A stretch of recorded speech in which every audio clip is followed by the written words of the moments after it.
Boa noite, pessoal. Vamos começar? Se acontecer alguma coisa, vocês falem aqui pelo som, tá? Não escrevam no chat, senão eu não vejo que eu vou estar olhando a tela lá externa. Então, o que eu preparei para hoje, ainda vou discutir um pouquinho sobre o oscilador forçado, né? No caso específico da aula de hoje, eu vou analisar a questão da analogia, né, de todos os osciladores que a gente analisou, né? O oscilador livre, o oscilador amortecido e o oscilador forçado, né, com a força externa periódica. As equações de movimento que a gente resolveu, né, coincidem com as equações para circuitos elétricos. Então, vou analisar cada um dos circuitos elétricos e mostrar que eles são análogos aos problemas que a gente já resolveu para os osciladores, tanto o amortecido quanto o livre, né. Depois eu vou começar, então, a introduzir a questão das oscilações não lineares, né. Eu vou mostrar a origem da não linearidade, de onde ela ocorre, né? E vou dar alguns exemplos, né? Com exemplos simples de como eu vou obter forças não lineares, né? Campos não lineares. E depois eu vou analisar no final da aula a questão dos diagramas de fase, se eu estou com osciladores não lineares, onde, por exemplo, o potencial não deixa de ser quadrático, né? E vai ter potências de ordem mais alta. E aí eu vou analisar como é que ficam qualitativamente o movimento para esses casos, né? Especificamente onde eu estou falando que o potencial é que está me trazendo a não linearidade, ou seja, a força, né? A força restauradora é que é não linear. Esse é um dos casos onde eu vou ter não linearidade do sistema, né? Então, antes de entrar no não linear, eu vou voltar aqui e vou ver circuitos elétricos, tá? O primeiro circuito que eu vou analisar e depois mostrar que ele é análogo às equações de movimento, ou as equações diferenciais advindas da segunda lei, né, de Newton, para o oscilador, estão conectadas com esses circuitos, tá? Então, eu vou começar com o circuito LC. Então, o circuito LC é um indutor e um capacitor. Então, aqui tem um desenho, né, esquemático. Eu tenho um capacitor, que pode carregar ou descarregar cargas, né? E associado a ele, num circuito fechado aqui, né, curto-circuitado, eu tenho um indutor, tá? A gente, em geral, representa indutor por uma espira, né? Certo? Aqui eu não estou introduzindo nenhuma resistência elétrica, então aqui eu estou assumindo que a resistência é muito, muito pequena comparado, claro, com a indutância. Então, basicamente, eu tenho só um capacitor e um indutor, tá? Se a gente for lá no eletromagnetismo, né, para circuitos elétricos, né, a gente sabe que a diferença de potencial aqui nas placas do capacitor é dada pela carga do capacitor dividido pela sua capacitância, né? E a diferença de potencial aqui na espira, né, nas extremidades da espira, representando o meu indutor, ele é proporcional, claro, à indutância, né, mas também é proporcional à taxa de variação temporal da corrente aqui no circuito, né. Você consegue entender que tem uma corrente não contínua aqui, né, uma corrente variável, né, porque enquanto o capacitor se descarrega, eu vou ter corrente medida aqui no circuito. A gente vai mostrar que essa corrente ela é variável e, inclusive, é periódica. E a gente vai ver também que eu vou ter umas sequências de descarregamentos e carregamentos do capacitor, onde para cada carregamento e descarregamento eu estou mudando a ordem, né, a direção da corrente. Mas basicamente eu estou aqui com um capacitor e um indutor, eu conheço as diferenças de potenciais. Se eu usar a regra de Kirchhoff, né, lá da física 3, do eletromagnetismo, né, se eu fizer um caminho fechado aqui no meu circuito, né, as somas de todas as diferenças de potenciais para os componentes do circuito tem que dar zero. Isso vem basicamente da lei de conservação de energia. Eu vou ter, então, esta equação aqui, tá? Então, eu estou somando as duas diferenças, subidas e quedas de potencial, quando eu faço um circuito fechado, né, um caminho fechado aqui no circuito, né? Então, aqui eu tenho a diferença de potencial do indutor, depois do capacitor. Lembrando que aqui, como eu tenho carga que vai ser descarregada ou acumulada no capacitor, a carga é variável, né? A carga é uma função do tempo, né? Mas basicamente é essa equação que eu vejo pelas regras de Kirchhoff, né? Eu tenho um termo que é proporcional à derivada da corrente e um termo que é proporcional à carga. Tanto a corrente quanto a carga são variáveis no tempo aqui no descarregamento ou no carregamento do capacitor. Bom, essa é uma equação diferencial, né, para carga, por exemplo, de segunda ordem na carga e primeira ordem na corrente, né? Aqui eu só estou reescrevendo para escrever uma equação diferencial apenas para a carga, né? Lembrando que corrente é taxa de variação temporal de carga, né? Então aqui a derivada primeira da corrente corresponde à derivada segunda da carga. Claro que aqui eu já dividi ambos os lados da equação vinda da regra de Kirchhoff por L, né, pela indutância, para eu separar aqui só a taxa de variação temporal de segunda ordem no tempo da carga, né? Então eu tenho a derivada segunda na carga, mais uma constante que tem a ver com as características do circuito, né, a indutância e a capacitância, 1 sobre o produto dessas duas quantidades, e a carga, que originalmente já estava ali, igual a zero. Então aqui eu tenho uma equação diferencial de segunda ordem com coeficientes constantes homogênea, certo? Esse tipo de equação, no nosso caso de oscilador, né, corresponde, tem analogia completa, né, com o oscilador livre, né? Esse tipo de equação diferencial homogênea com coeficientes constantes, a gente tem também no oscilador, né? Oscilador livre, né, sem amortecimento, né? Então aqui está a equação de movimento para o oscilador livre, né? Eu tenho a aceleração, que é derivada segunda no tempo da posição, mais a frequência angular natural do oscilador ao quadrado, a posição, lembrando que x é x de t, né, igual a zero. Claro que aqui no caso do circuito elétrico eu também tenho que enunciar para a equação da carga as condições iniciais, né? Então aqui a carga em tempo igual a zero é a carga acumulada aqui no capacitor. Eu vou chamar essa carga inicial de Q0, certo? Positiva, né? Então eu começo com carga acumulada aqui no capacitor, depois essa carga vai mudar com o tempo, né? E claro, quando a gente começa liga o circuito, né? Ou seja, conecta o capacitor com o indutor, eu tenho, claro, corrente nula, né? Ou seja, a taxa de variação temporal instantânea em t igual a zero para a carga é zero. Essas são as condições iniciais para essa equação diferencial. Também lá no oscilador, nós tínhamos as condições iniciais, né? A posição inicial era x0 e a velocidade inicial, né? A derivada de x em t igual a zero, era V0, né? Que eu estou botando zero para ser em analogia com o caso do circuito, né? Então aqui a gente tem completa analogia entre o oscilador livre com essas condições iniciais, né? Posição em x0 e velocidade inicial zero, para corresponder à corrente nula, né? No início. A gente consegue ver aqui que eu tenho uma tradução das variáveis relativa ao circuito e as variáveis relacionadas com o oscilador, né? Então aqui a posição do oscilador, né, livre, está sendo feito o papel pela carga, né? Ela depende do tempo. Aqui o indutor, vejam bem, aqui tem outra frequência angular, né? Lembrando que a indutância L está multiplicando aqui o termo da derivada segunda da carga, né? Na segunda lei, quem acompanha a derivada segunda da posição, ou seja, a aceleração, é a massa, né? Então, a massa aqui, o papel da massa aqui no circuito está sendo feita pelo indutor, né? Ele acompanha o termo de derivada segunda, como a massa acompanha o termo da derivada segunda, que é a aceleração, né? Massa vezes aceleração igual a força resultante na segunda lei, né? E, finalmente, a gente consegue ver aqui que se 1 sobre LC faz o papel da frequência angular do oscilador ao quadrado, né? Ou seja, ômega zero quadrado é 1 sobre LC, e a gente já associou a indutância com a massa, né? Está claro, por analogia, que a rigidez, né, da força elástica, que é o K, né, cada mola, se eu tenho um sistema massa-mola, está associada com o inverso da capacitância por completa analogia, né? Se eu quiser calcular qual é que é o período nesse circuito, eu também posso calcular, porque para o oscilador livre a gente mostrou que o período é dependente com o inverso da frequência angular, né, ômega zero. Então, no nosso caso aqui seria 2π sobre ômega zero, mas no nosso caso aqui, ômega zero é 1 sobre raiz quadrada de LC, né? Então a gente consegue escrever o período aqui para esse circuito elétrico a partir da capacitância e da indutância, né? Nós sabemos qual é que é a solução do oscilador livre, dadas essas condições iniciais, né? Especificamente para essas condições iniciais, né?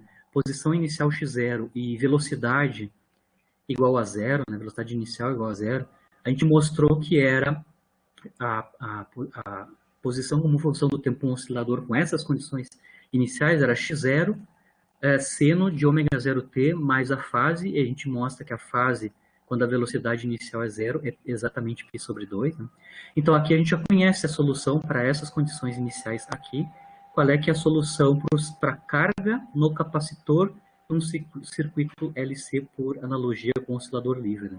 É a carga inicial, seno de ômega 0t, mais π sobre 2, eu posso até escrever isso como um cosseno se eu quiser, né? Mas a princípio essa é a solução que a gente conhece por analogia com o oscilador livre, né? Onde a gente agora sabe que a frequência angular ao quadrado está relacionada com a capacitância e a indutância. Né? Então a gente consegue entender aqui que a carga no capacitor ela varia periodicamente no tempo, porque eu tenho a função senoidal aqui, né, no tempo. Inclusive a gente consegue entender qual é que é o período, acabei de calcular o período, né? Eu vou só mostrar para vocês aqui é a representação esquemática, né, da solução carga como função do tempo para o circuito LC, né, que é o análogo ao oscilador livre, né, no nosso caso. Vocês conseguem ver que eu vou descarregar completamente o capacitor pela primeira vez, né, quando eu tiver um quarto do período, ou seja, um quarto desse valor aqui. Né. Vocês conseguem ver aqui, né, eu tenho a representação da variação temporal da carga, né, basicamente senoidal, certo? Começando em t igual a zero com a carga Q0, né? Exatamente como está ali. Bom, eu tenho o máximo aqui do seno, né? E depois eu vou ter, em algum momento eu vou ter o seno zero, que vai me corresponder, então, carga no capacitor sendo zero, né? Vocês conseguem ver que isso vai ocorrer pela primeira vez para este tempo aqui, né? Π raiz de LC sobre 2, que é exatamente um quarto do período, né?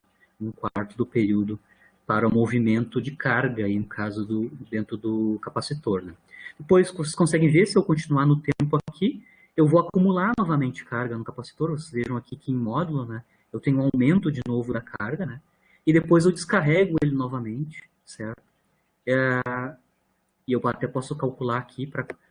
Bom, se eu sei qual é a fase aqui do meu seno, eu sei todas as vezes em que o seno vai ser zero, né? Posso mapear todos os zeros aqui da função Q de t, né?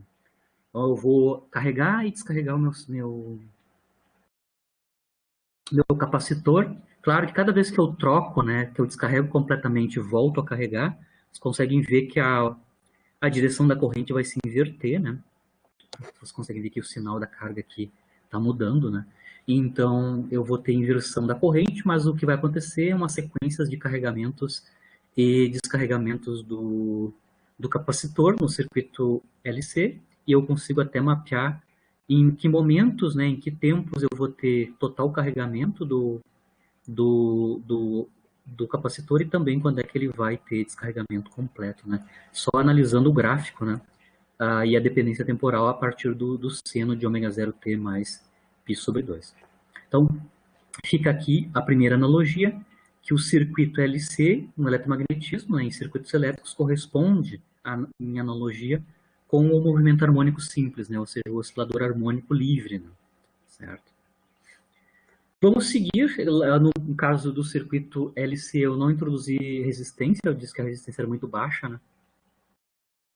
Agora eu vou introduzir resistência, se ela não é desprezível, no circuito. Então, além do capacitor e do indutor, eu vou introduzir também resistência elétrica, né? Então, aí eu vou ter um circuito não LC, mas agora eu vou ter um circuito RLC, né? Resistor, indutor e capacitor, né?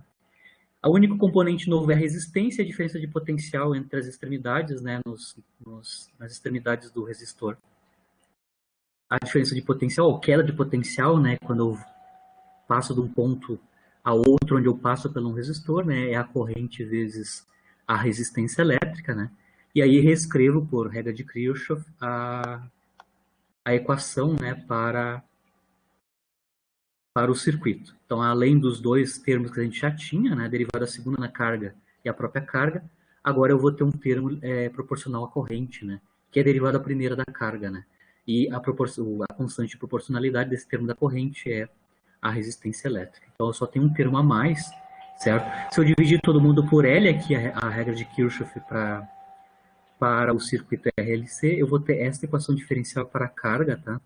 Então, a gente ainda tem o termo análogo ao oscilador livre aqui, né? Mas a gente tem esse termo novo aqui, ó, que é derivada de primeira ordem no tempo, ou seja, da carga no tempo, ou seja, corrente, né? E aqui acompanhando esse termo de corrente, a gente tem a razão R sobre L, ou seja, a resistência sobre indutância. Lembrando que lá no oscilador, derivada de primeira ordem de x é a velocidade, né? Então aqui eu tenho um termo, entre aspas, de velocidade, proporcional à velocidade, né? O termo proporcional à velocidade lá no oscilador, né, que a gente estava analisando, é o termo da força resistiva, né, que a gente assumiu como sendo viscosa, né? Então a força dissipativa era viscosa, sendo proporcional à velocidade, lá no oscilador amortecido, né? E inclusive a gente conhece quem é a constante que está acompanhando o termo da força dissipativa, né? Então aqui, depois que eu dividi tudo por L, eu tenho esta equação de movimento, na verdade não é movimento, aqui na verdade é a equação da carga, né? Como é que a carga varia no tempo num circuito RLC, né? Vocês conseguem ver aqui que a gente vai ter o termo, como eu estava comentando para vocês, o termo da derivada primeira da carga vai corresponder ao termo da força dissipativa, né? Ou seja, ao amortecimento, né? Então aqui embaixo eu escrevo para vocês já a nossa equação de movimento para o oscilador amortecido, né? Eu tenho a derivada segunda da posição, a própria posição, acompanhada pela frequência angular do oscilador livre, e o termo que era proporcional à velocidade era 2 beta, né? O fator onde beta era beta é o parâmetro de amortecimento, né? Aqui o beta basicamente é B sobre M, onde B é a constante de amortecimento, né? Então vocês conseguem ver aqui que quem está fazendo o papel do parâmetro de amortecimento aqui na equação para a carga no circuito RLC é a quantidade R sobre L, né? Então R sobre L basicamente faz o papel perdão, R sobre 2L faz o papel de beta aqui na equação do oscilador amortecido, né? Então eu tenho completa analogia entre a equação de movimento com o oscilador amortecido e a equação para o circuito RLC carga como função de tempo aqui no capacitor, né? No oscilador amortecido. Então a gente conhece o análogo mecânico correspondente, né? Aqui eu vou colocar só a equação de movimento, lembrando que, claro, o oscilador amortecido tem 3 casos, né? Tem subamortecimento, amortecimento crítico e supercrítico, ou superamortecido, né? A gente analisou em detalhe cada um desses casos, né? Aqui eu só vou escrever explicitamente o caso onde eu tenho subamortecimento, ou seja, a resistência, o caso aqui é a resistência, né? Lá, onde a parâmetro de amortecimento não era tão grande, né? O subamortecido a gente conhece já a solução, né? Eu tenho uma amplitude modulada, uma amplitude cuja envoltória é uma exponencial decrescente no tempo, né? Acompanhada de uma função periódica, né? Com uma nova frequência, né? Que a gente chamou de frequência ω1, no caso do subamortecimento, né? Que é o que tem relação com a diferença entre a frequência natural do oscilador quadrado e o quadrado do parâmetro de amortecimento. Então, quando a gente estudou o oscilador subamortecido, né, a gente determinou quanto é que era a frequência do oscilador subamortecido, né, que a gente chamou de ω1. Inclusive, quando o amortecimento é super pequeno, a ω1 se aproxima muito da frequência natural do oscilador, né. Mas, basicamente, então, a solução para carga como função do tempo num circuito RLC, por analogia mecânica completa com o oscilador amortecido, né, vai ter, no caso, subamortecimento, ou seja, com resistência elétrica não muito alta, né, vai ter esta cara, né. Eu vou começar, claro, em t igual a 0. Eu tenho a carga que é 0, né, então por isso que a constante de fase aqui tem que ser π sobre 2, né, certo?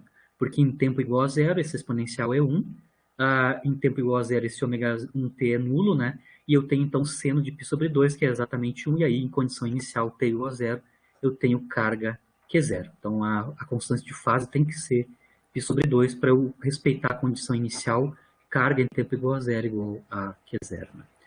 Mas, basicamente, essa equação da carga como função do tempo como uma cópia carbono do oscilador subamortecido, né? Exatamente.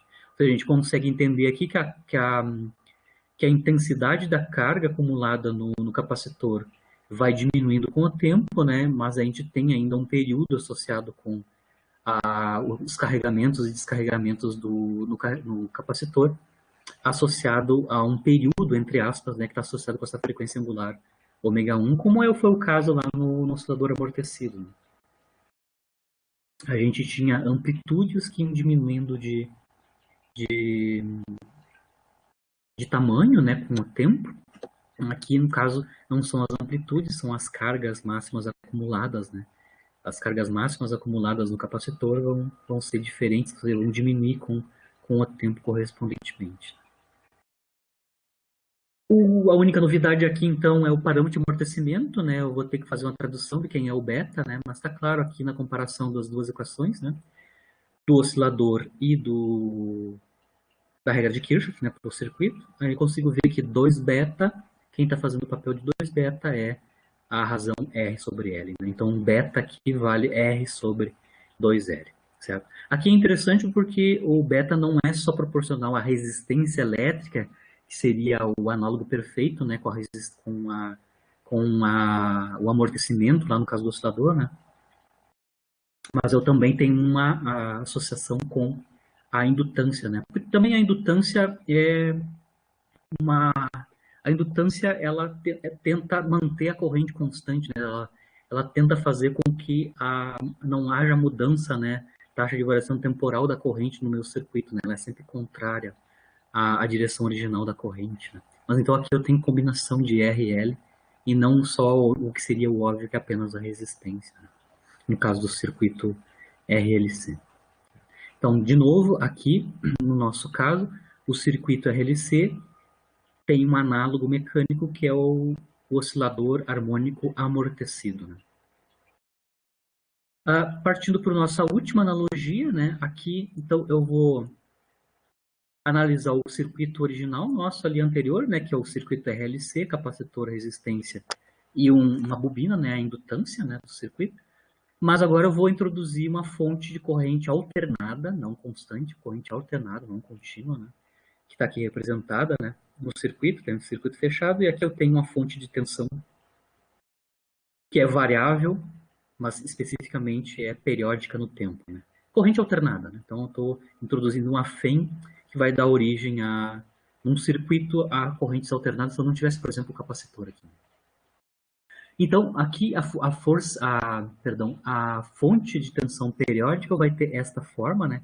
Então, a tensão como função do tempo é periódica, eu vou assumir exatamente cossenoidal para ficar muito igual ao nosso caso da equação de movimento do oscilador forçado, né? Com a força externa cossenoidal, tá? Então, aqui eu tenho, claro, ela tem um máximo, né, que eu estou chamando de V0, né? Que vai fazer no nosso papel da força externa o papel do F0, né? O máximo da força externa, né?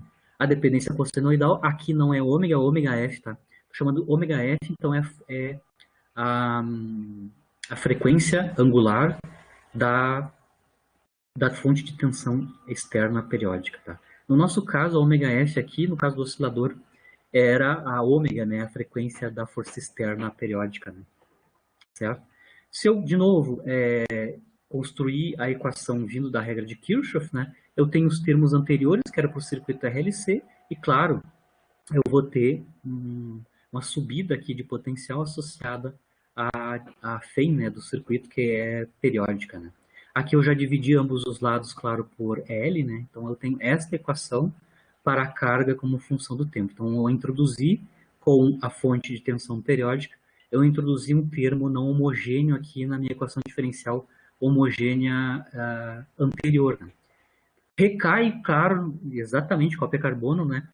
A equação aqui para carga como função do tempo num circuito que é RLC com uma fonte alternada, né? Uma fonte de FEM alternada, corresponde à analogia completa, né? Com um oscilador forçado, né? Porque a gente calculou quais são as soluções, né? Para o oscilador amortecido forçado com uma força externa que é cossenoidal, cuja frequência é ômega, né? Então aqui eu estou chamando de ômega F, mas basicamente ômega F corresponde à frequência da força externa na nossa analogia mecânica. Né? Lembrando que nas soluções do nosso movimento, né, nas equações, principalmente na solução particular, que é a solução permanente, né, para tempos muito grandes, né, a solução estacionária, né, a amplitude A, né, basicamente era a razão entre F0 e a massa, né? F0 e a massa. Lembrando que F0 aqui no nosso caso, quem está fazendo o papel de F0 é o V0, né? É o máximo da tensão, né? Tensão máxima. E lembra que na analogia nossa aqui, a massa está sendo substituída pela indutância L, né? Basicamente. Então, realmente, aqui a gente tem uma amplitude aqui no lado direito no termo não homogêneo, né? V0 sobre L faz o papel de F0 sobre massa, no caso do oscilador forçado. Lembrando, a gente conhece para o oscilador forçado a solução estacionária, né, para tempos muito grandes. Tempo muito grande é tempos muito maiores que 1 sobre beta, ou seja, 1 sobre o parâmetro de amortecimento, né? Certo? A gente mostrou explicitamente, né, em aula que a solução particular como função do tempo tem esta cara, né, tem uma amplitude que depende explicitamente da frequência externa, né, a ômega, e claro também do amortecimento e da frequência natural do oscilador. E claro, essa amplitude que depende de ômega, ela está acompanhada de uma função periódica cuja frequência angular é a mesma da força externa, ou aqui no caso do circuito é da tensão externa, né? E claro, uma fase que tem que ser determinada, né? Essa é a solução do movimento para a solução estacionária, no caso do oscilador forçado com esse tipo de força externa, né, cossenoidal, né?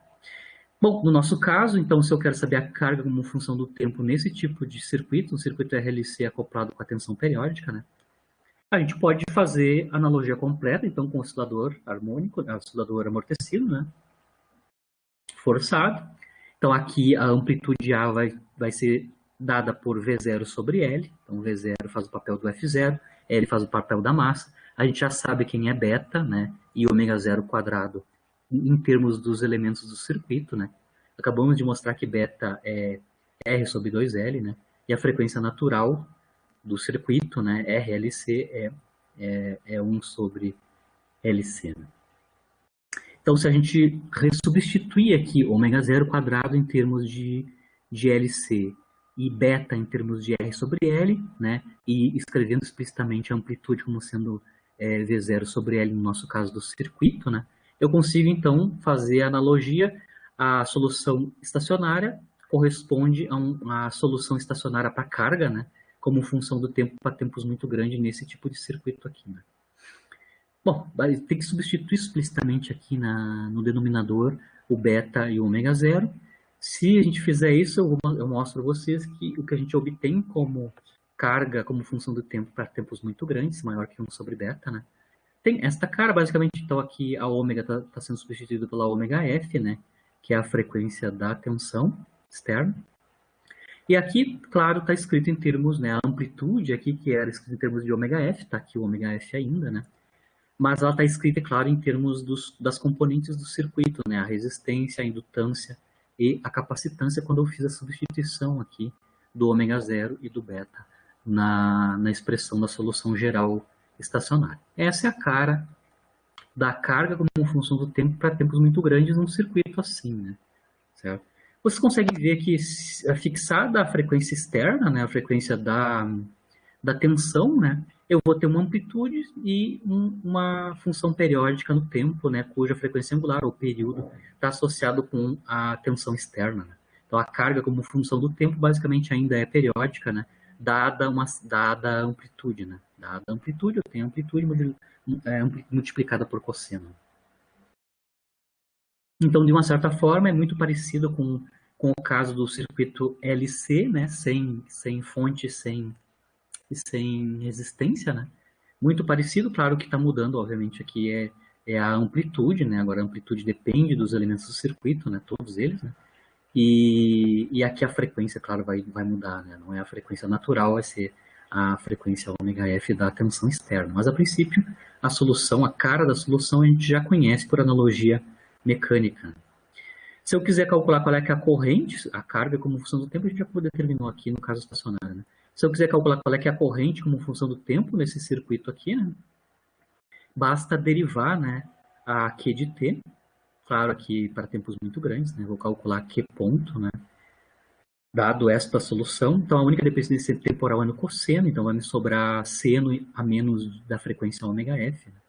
Com isso, quando eu faço a derivada, o ômega F cancela com esse ômega F que está aqui, né, e eu vou ter uma função senoidal aqui. Então aqui a corrente, está aqui escrita explicitamente, né?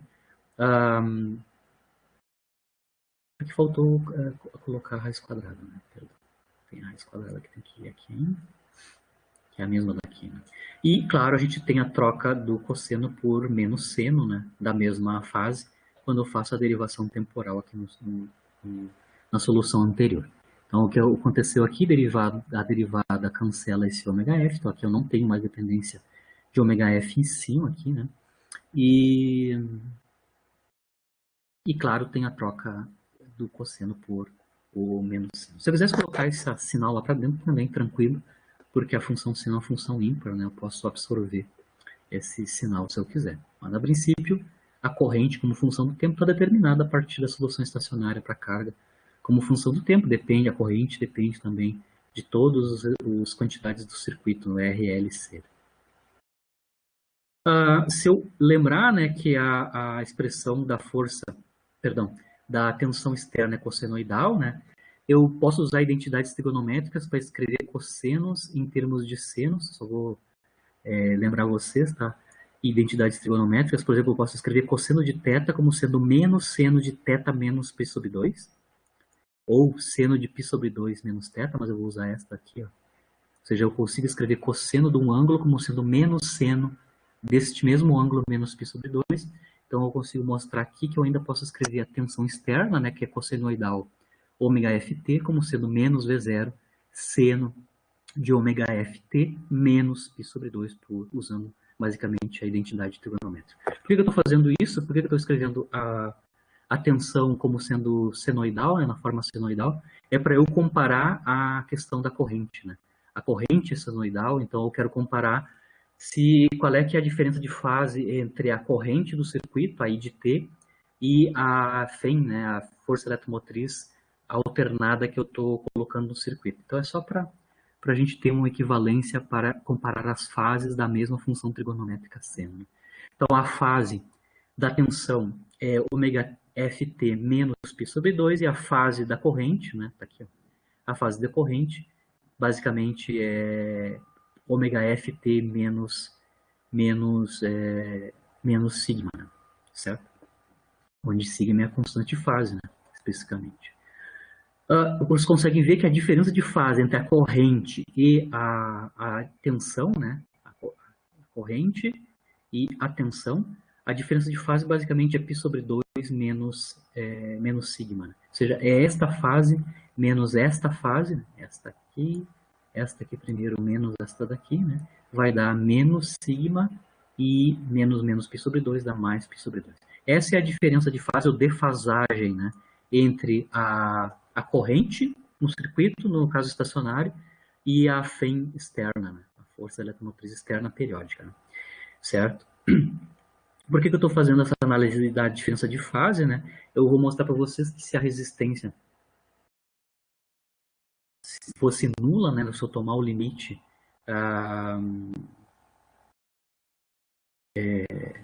perdão, se eu tirar o capacitor, né?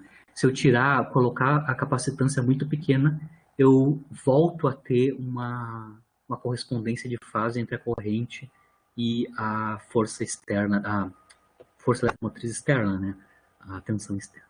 Então, essa defasagem aqui, que é π sobre 2 menos sigma, não vai ocorrer, né, se o circuito só tiver resistência elétrica, ou seja, se eu retirar, nesse meu circuito RLC com fonte, eu retirar o capacitor, né? Então eu vou ter um circuito RL com tensão externa, né? Só o indutor, a resistência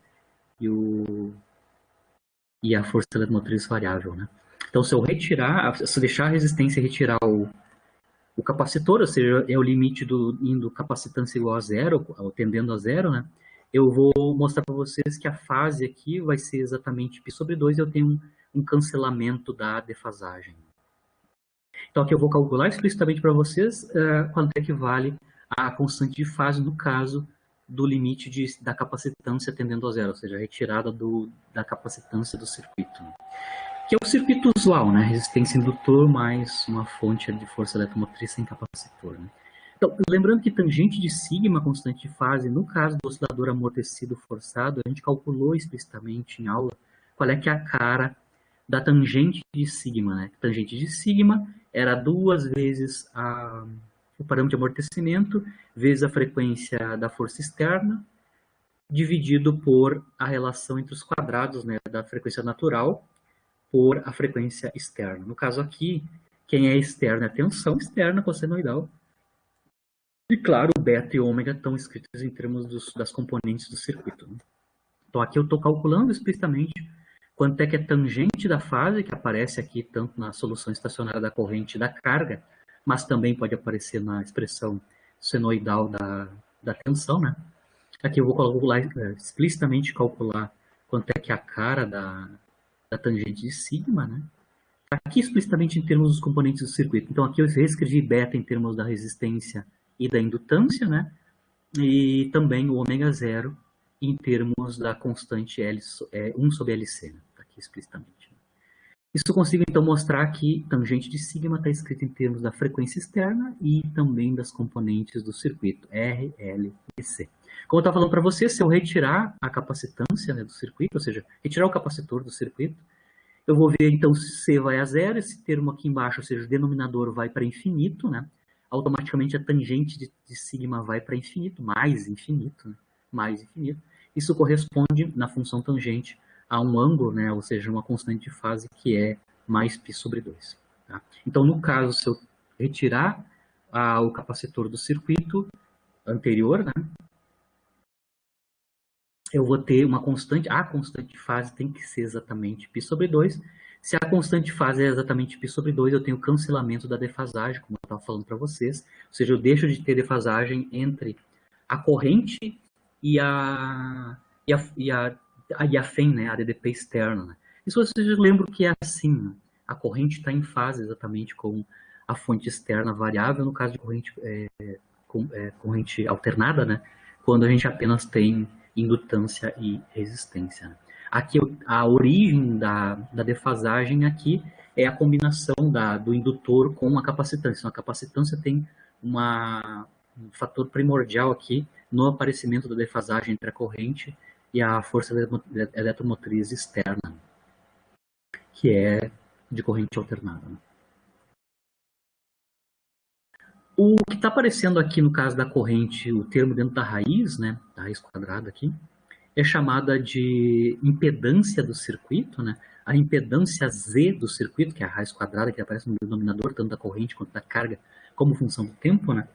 É bem importante para construir circuitos elétricos, né? Mas aqui Z é a impedância é o termo denominador da corrente, e ele depende, claro, das quantidades do circuito, né? A indutância, a resistência e a capacitância. Né? Vocês conseguem ver aqui que a impedância ela vai ter um valor mínimo, né, valor mínimo do que está aqui dentro da raiz, né, que vai corresponder, se é um mínimo no denominador, ao máximo da corrente, né, um pico na corrente. Né. O mínimo da impedância do circuito vai acontecer, claro, quando esses dois termos aqui são iguais, né, ou seja, ômega-f vezes L é igual a 1 sobre ômega-fc. Né. Isso, então, significa que se a frequência externa da fonte, né, eletromotriz, né, da bateria, né, a fonte de FEM é variável, né?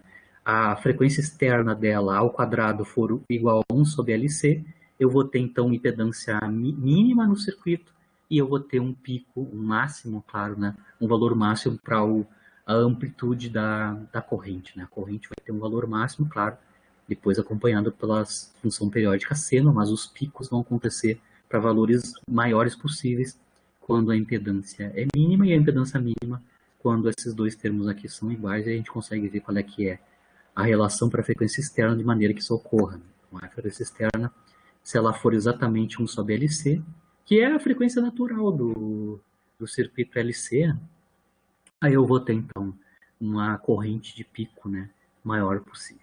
Certo? Então, finalizando a questão da analogia mecânica, o circuito RLC acoplado, né, acoplado com uma fonte externa variável, ou seja, de corrente alternada, que gera corrente alternada,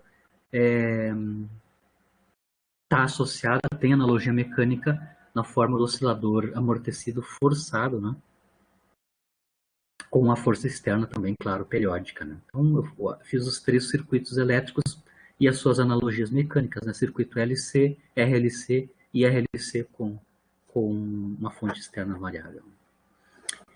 Encerro a questão dos osciladores lineares, né? Eu vou agora introduzir a questão das oscilações não lineares, certo? Eu vou mostrar para vocês de onde vai vir a não linearidade no caso dos osciladores, né? Mas claro, posso ter sistemas não lineares que obedecem equações de movimento com esta cara aqui, né? Então, a equação do oscilador é essa aqui, basicamente, de maneira bem genérica, né?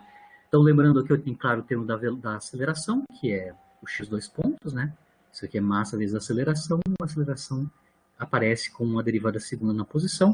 A gente tem o termo das forças resistivas, no caso do oscilador amortecido linear, como a gente viu. Aqui a potência é só a potência 1, né? Potência primeira da velocidade, né? Potência 1 de x ponto. A gente tem a força restauradora, que no caso, a força restauradora no caso do oscilador, a força é linear, né? Lei de Hooke para força restauradora. E claro, a gente poderia ter forças externas que podem ser variáveis, forças constantes. De maneira geral, eu posso ter forças que dependem do tempo. A gente analisou alguns casos, né? Na aula passada a gente analisou o caso de força constante, analisamos já o caso com a força variável, com dependência. Então o termo não homogêneo aqui está associado com forças externas que podem variar com o tempo.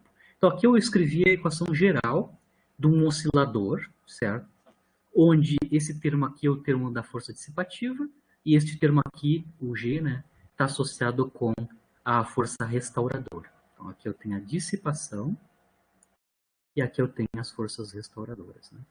Que no caso, ambas, força restauradora e a força dissipativa e a restauradora, no caso dos osciladores lineares, são sempre potências de primeira ordem, tanto na velocidade quanto na posição, no caso da força restauradora, né? Independente de qual é que é a cara da força externa, né?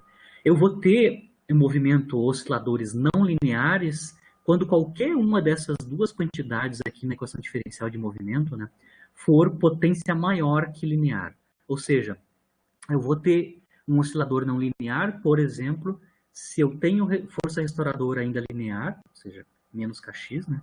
Mas, por exemplo, a força dissipativa tem potência maior do que 1 para a velocidade, seja v quadrado, v3, ou qualquer outra dependência estranha que não seja linear com a velocidade, certo? Isso pode acontecer. A outra possibilidade é eu ainda ter uma força dissipativa proporcional com a velocidade, mas a força restauradora agora não é linear. Então eu posso ter uma força restauradora que é quadrática, cúbica ou funções complicadas da posição, né? Isso também é um caso onde eu vou ter um oscilador não linear. Ou combinação de ambas as funções, tanto a f quanto a g, sendo não lineares na velocidade e na posição. Então, no caso geral, né, eu posso dizer que eu vou ter oscilações não lineares quando a f ou a g, ou as duas, né, contém potências maiores que 1, né, de primeira ordem, na velocidade e na posição. Esse é o caso geral. Agora, claro, eu vou analisar casos particulares, né. Eu vou começar na aula de hoje a analisar apenas a parte da força restauradora, sendo não linear. Na aula que vem a gente vai analisar os casos onde a força dissipativa, por exemplo, é diferente de primeira ordem, né? Diferente da dependência apenas com a velocidade, né? Esses tipos de, quando a gente resolve, em geral é numericamente, a gente consegue resolver a equação de movimento para osciladores não lineares apenas de maneira numérica. Em casos raríssimos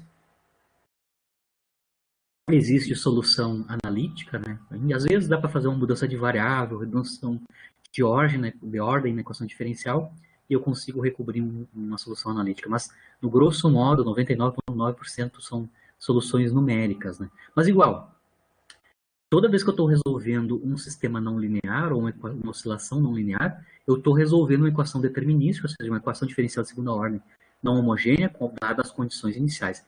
Então, a solução do movimento, ela é determinística, né? Ela é a solução única para esta equação diferencial, que tem que ser calculada numericamente, se for possível, se ela tiver solução possível, né? O que a gente vai ver nos casos dos osciladores não lineares, né, é que a gente tem uma dependência muito sensível, muito forte com as condições iniciais. Então a gente vai ver que quando a gente tem sistemas oscilatórios não lineares, se eu mudar fracamente as condições iniciais, ou seja, mudar muito pouco as condições iniciais, as soluções correspondentes vão mudar completamente de comportamento. Tá? Esse tipo de autoacessibilidade para as condições iniciais, para as soluções de sistemas não lineares, né, é chamado caos determinista, né? Ou seja, ele não é um caos advindo de estocástico, né? Não está associado com aleatoriedade, né? Não tem nenhuma aleatoriedade aqui, porque a solução do movimento é a solução da equação diferencial, é totalmente determinada, né? Determinística. Então aqui eu vou ter caos no sentido que a solução eu não tenho muito controle quando eu mudo fracamente, muito pouco as condições iniciais, né? Mas eu tenho controle da solução, porque eu só estou resolvendo uma equação diferencial de segunda ordem, dadas as condições iniciais. Se elas existe a solução, é completamente determinado, né, a solução. Então eu vou ter caoticidade, mas essa caoticidade na solução é determinística, ou seja, eu tenho um controle, pelo menos, de como é que está sendo obtida aquela solução caótica, né? Então o caos determinista está associado com sistemas, né, que são muito sensíveis, as equações de movimento são muito sensíveis às condições iniciais. Como eu disse para vocês, eu vou analisar na aula de hoje oscilações não lineares ou sistemas não lineares, quando, por exemplo, a força restauradora, que é este termo aqui na equação diferencial do oscilador, né, é diferente de potência 1, ou seja, não é a lei de Hooke, ou seja, diferente de menos kx linear na posição, ou vou ver alguns casos possíveis onde a gente consegue fazer um tratamento qualitativo e quantitativo, né, de como é que se comporta o movimento para esse tipo de caso, né. Em alguns casos de força restauradora não linear, em primeira ordem, ela pode ser aproximada por uma força sendo linear restauradora em torno, claro, de um ponto de equilíbrio estável, né? Isso a gente mostrou, na verdade, muito genericamente, quando a gente analisou os potenciais, né, energia potencial, a dependência com a posição e a análise do movimento só olhando o gráfico da energia potencial, né? A gente mostrou que se eu tenho uma força restauradora e eu tenho um ponto de equilíbrio estável, sempre eu posso fazer expansões, né, dessa força restauradora em torno desse ponto de equilíbrio estável, que em geral a gente está assumindo que é x igual a zero, né? E em primeira ordem, sempre a força e automaticamente a energia potencial, né, nas proximidades do ponto de equilíbrio, podem ser aproximados como sendo um potencial que é quadrático, né, que corresponde a uma força restauradora que é linear na posição, né. Então eu vou analisar dois casos onde isso pode acontecer ou não, mas em geral existem forças restauradoras não lineares, que vão entrar aqui nesse termo da equação diferencial, que podem, perto de um ponto de equilíbrio estável, pode ser aproximado em primeira ordem como sendo linear. Tá? Aqui eu vou analisar um caso muito particular, né, uma primeira análise, se eu quiser que o desvio da linearidade, né, nessa expansão é simétrica em torno do ponto de equilíbrio. Tá? Eu posso mostrar, a gente pode mostrar já aqui, né, que há uma força restauradora que é não linear, que vai me dar um desvio de linearidade que é simétrica em torno da origem. Simétrica significa que é o potencial, né, a energia potencial como função da posição é simétrica. Eu posso mostrar que é o primeiro caso de mais baixa ordem, onde eu tenho uma força restauradora não linear, que me dá um desvio simétrico, é uma força restauradora que é proporcional ao cubo da posição x. Então, é uma força que, em primeira ordem, o primeiro termo é ainda o linear, que é o usual, né? E eu tenho um termo que é cúbico, certo? Onde aqui, claro, o termo cúbico está acompanhado por uma quantidade pequena, né? Onde eu estou fazendo perturbação. Lembra qual é que é a relação entre força e energia potencial, né? Força é basicamente, no caso unidimensional, né? Força é o negativo da taxa de variação espacial da energia potencial. Então, eu consigo obter energia potencial integrando a expressão da força. Então, se eu tenho uma força restauradora que é cúbica, né? Primeiro termo é o usual, né? O linear. E o termo corretivo da não linearidade é cúbica. Então aqui eu estou mostrando, claro, uma força que não é linear na posição, é cúbica na posição. Isso automaticamente é um termo não linear lá na minha equação diferencial para a força restauradora, né? Se eu integrar essa força aqui, essa força restauradora cúbica, eu vou, claro, obter esta expressão aqui para a energia potencial associada com ela, né? Então aqui eu vou ter quadrática, claro, para o termo linear, e a integral de x3, da x na quarta sobre quarta, né? Então eu vou ter um termo quártico aqui no potencial. Certo? Então aqui está a expressão de qual é que é a energia potencial, né? Como função da posição para uma força restauradora que é não linear, que é cúbica na posição. Certo? Você consegue ver que essa criatura aqui é simétrica, ela é uma função par, né? Ela é uma função par em torno de x igual a zero, que a gente está assumindo que é a posição de equilíbrio, né? Certo? E é completamente simétrica. Claro que eu ainda tenho que ver a dependência no parâmetro epsilon, que está aqui acompanhando o termo cúbico, tá?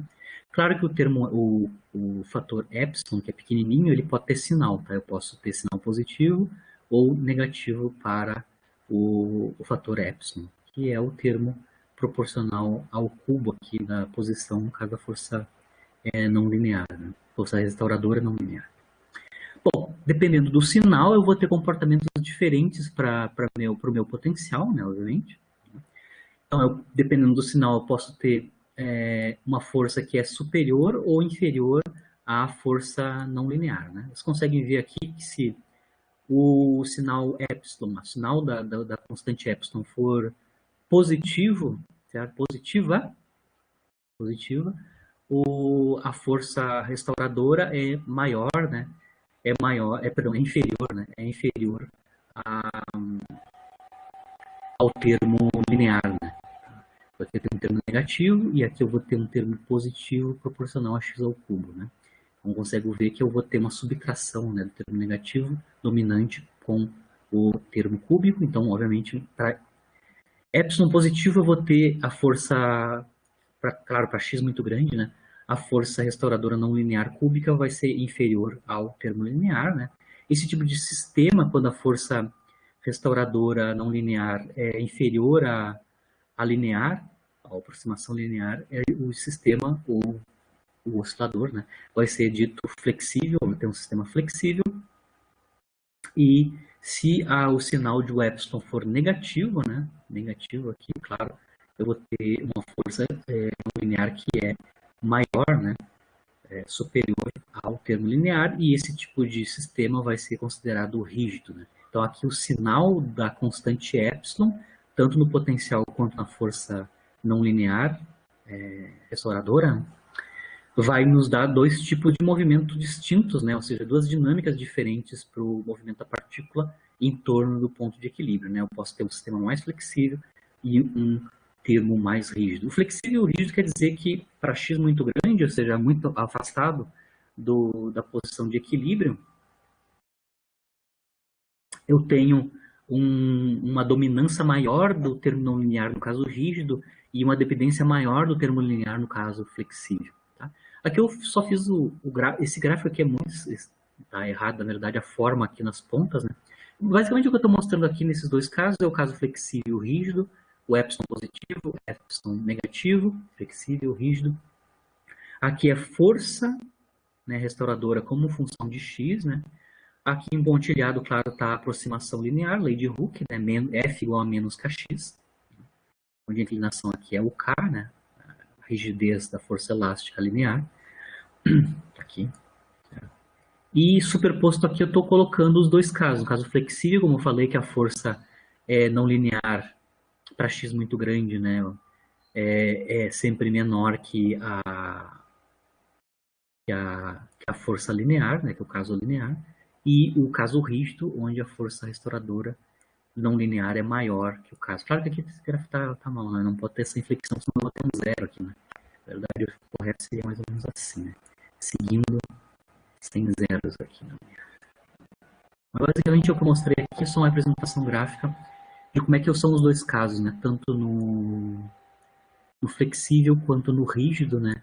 o comportamento da força externa não linear, cúbica, como no meu caso ali, né, para x muito grande. E você consegue ver que para x próximos da origem, né, ou seja, onde está localizado o ponto de equilíbrio externo, né, equilíbrio estável, né, basicamente o comportamento da força não linear é o igual ao linear. Eu só vou ter uma diferença quando eu estou muito afastado, né, bastante afastado da origem, e aí eu tenho dois casos possíveis para o movimento, né, ou seja, dois comportamentos diferentes para a força externa. Flexível e rígido, né. Isso aqui é bem teórico, né? Bem teórico, ou seja, eu estou falando que pode acontecer que eu consigo, para alguns casos, que a minha força restauradora não linear corresponda em primeira ordem ao termo linear, corrigido, claro, por um fator de potência maior na posição. Agora aqui eu vou analisar dois casos bem mais simples, realísticos, né? Onde eu estou mostrando a não linearidade do movimento do sistema. Tá? Então eu vou analisar como é que fica a questão da força restauradora para um sistema massa-mola, que eu tenho uma massa, tá? Uma massa acoplada a duas molas, tá? Verticais. Tá? Eu tenho as duas molas têm comprimento L, aqui eu estou com a posição de equilíbrio, né? Está equilibrado as duas molas, elas não estão elongadas, tá? Elas estão sem elongação, o tamanho sem elongação das molas, elas têm o mesmo K, então são molas de mesma rigidez, né? Tamanho L, estou acoplado com a massa M, certo? Vertical, está na posição de equilíbrio. O que a gente vai fazer aqui é esticar, né? Tensionar aqui, puxar a partícula para a direita aqui, né? Ou seja, eu vou ter esse tipo de configuração. Claro que agora a mola vai sair do indeformado e vai ser deformada. Então aqui eu estou com o caso já deformado, eu puxei na horizontal a massinha acoplada às duas molas. Então aqui eu só tenho estou mostrando para vocês como é que fica a configuração aqui das molas, né? Então basicamente elas vão ter este comportamento. Eu consigo fazer até uma trigonometria aqui, né? Eu tenho aqui o tamanho da mola indeformada, que é L. Eu tenho a distância que foi puxado aqui, que é a distância x, né? No eixo do x. Eu tenho o tamanho da mola quando ela está agora já estendida, né? O tamanho, eu estou chamando de tamanho S. Então, o tamanho da mola quando ela está estendida. Ambas vão ter tamanho S, então é o caso simétrico, né? E o ângulo θ aqui é só para analogia com a trigonometria, eu consigo relacionar este ângulo θ aqui com o tamanho L e a distância x aqui, onde foi puxada a massinha. Certo? Você consegue ver aqui que a massinha M está sendo puxada, né? Puxada por duas forças elásticas, né? Aqui, onde a elongação da mola é S, tanto aqui quanto aqui. Né? Obviamente, aqui na direção X eu posso decompor essas forças elásticas, né, sobre a massinha. Tá?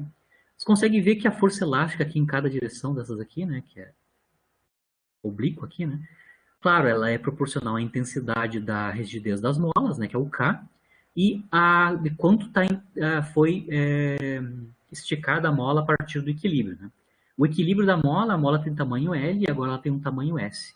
Então, quanto foi puxada a mola, ou seja, quanto foi intencionada a mola a partir do equilíbrio, ou seja, seria o ΔX, né, a variação da elongação da mola, é a diferença entre S e L. Tá? Então, quanto foi puxado, o ΔX da mola é S menos L e a intensidade da rigidez da mola é o K. Esse é o valor da intensidade da força elástica em cada uma dessas molas. Tá? Claro que a gente pode fazer a decomposição, né, a decomposição na direção X de cada uma das forças e somar. Então eu consigo ver qual é que é a componente X total da força resultante sobre a massinha. Né? Se eu posso mostrar para vocês aqui, né, eu vou ter basicamente que a força resultante aqui é duas vezes a componente de uma das molas, né, da força de uma das molas. Né?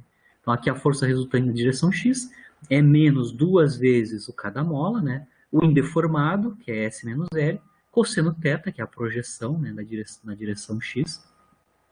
Claro que cosseno θ e também o S menos L eu vou escrever em termos do X, né, e do tamanho da mola indeformada L. Tá? Mas basicamente aqui é a força resultante sobre a massinha quando eu puxo essa essa massa que está grudada, né, está conectada com duas molas iguais, né, cuja rigidez é K. Né. Muito bem, aqui eu posso escrever por trigonometria, né, o S aqui é a hipotenusa desse triângulo retângulo, né, L e X são os lados e S é a hipotenusa, então a gente tem relações, né, S quadrado é x2 mais L2, cosseno de θ, o cateto oposto pelo adjacente, ou seja, perdão, cateto adjacente pela hipotenusa, né, Cx sobre S.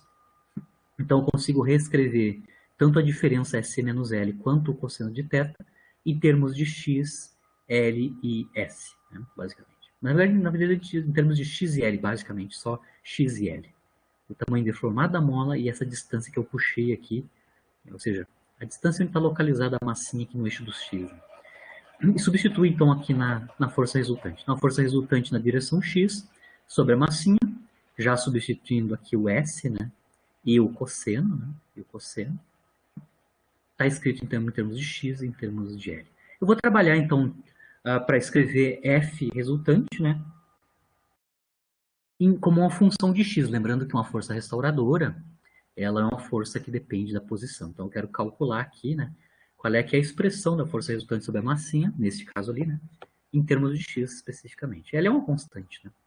Bom, então aqui eu vou fatorar o menos 2kx, claro, está aqui. Quando eu faço isso, o que sobra aqui, obviamente, né, é o 1, que é a razão desses dois primeiros termos aqui, e depois um termo que é menos L sobre a raiz quadrada de x2 mais L2, certo?